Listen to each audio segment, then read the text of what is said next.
Ravi bus దిగుతున్నాడు. చుట్టూ పొగమంచు. గ్రామం నిశ్శబ్దంగా ఉంది.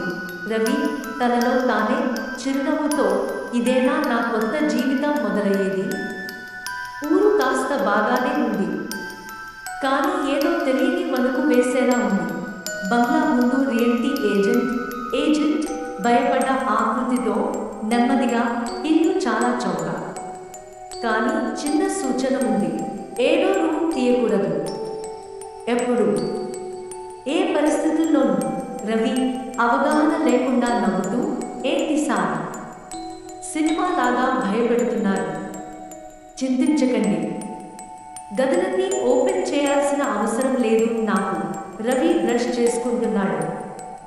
అద్దంలో పొగ కనిపిస్తుంది.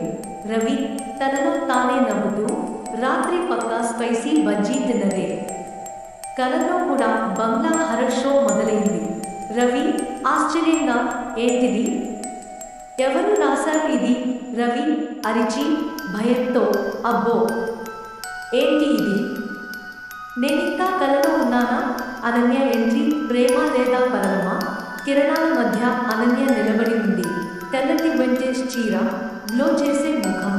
రవి గంభీరంగా, మాయగా పడినట్లుగా, నువ్వు నిజంగా ఉన్నావా, లేక నా ఊహల్లో భాగమా? అనన్య శాంతంగా, కన్నీటి వెనుక చిరునవ్వుతో, ఇన్నాళ్ళుగా ఎదురు చూసిన వాడివి నువ్వే. ఇప్పుడు నన్ను మర్చిపోయావా? ఉదయం కామెడీ. రవి గోఫ్. రవి అద్దంలో చూసుకుంటూ మాట్లాడుకుంటాడు.